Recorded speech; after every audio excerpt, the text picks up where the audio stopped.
Dinas Perhubungan Banjarmasin berencana akan menambah 4 buah shelter sungai, diantaranya shelter Sungai Taman Maskot Bekantan, Sungai Bilu, Jembatan Bromo, One Kompleks Pemakaman Sultan Suryansyah. Sedangkan bentuk desainnya nantinya dibuat secara tematik, Wan menyesuaikan dengan lokasi keberadaan shelter.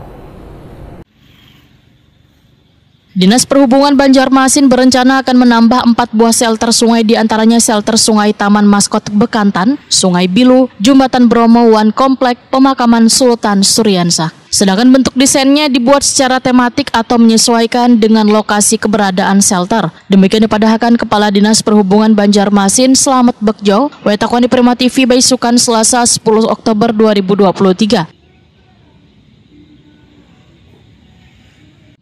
Pembangunan shelter sungai ini menurut Slamet Bekjo untuk mendukung transportasi sungai wan sektor pariwisata di Banjarmasin. Sedangkan progres pembangunannya masih dalam tahap detail engineering design atau DED, wan akan diajukan pada APBD 2024 atau 2025 mendatang. Anggarannya berkisar Rp1 miliar sebuah shelter.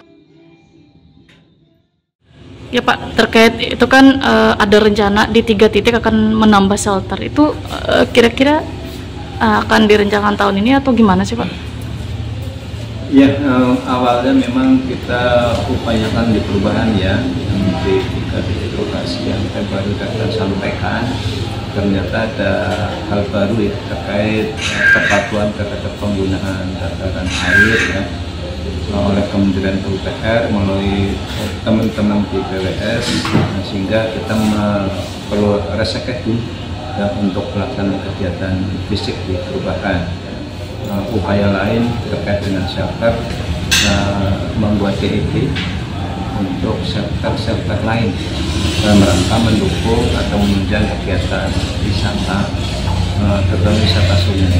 Rencana ada 4 shelter ya, termasuk salah satunya di Bekantan atau Bekantan itu perlu kemudian di mana Sungai Bilu, kemudian di Jembatan Bromo, itu ada di Jembatan Bromo, yang satunya ada di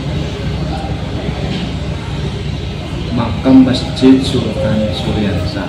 Mudah-mudahan disupport ya di tahun 2024 ya, untuk pembangunan fisiknya. Ini kan masih dokumen perencanaan. Kalaupun toh masih terbatas juga, kita perkirakan 2020 karena 4 shelter itu kan dananya lumayan ya, karena keterbatasan anggaran. Tapi kalau kita perjuangkan di 2024.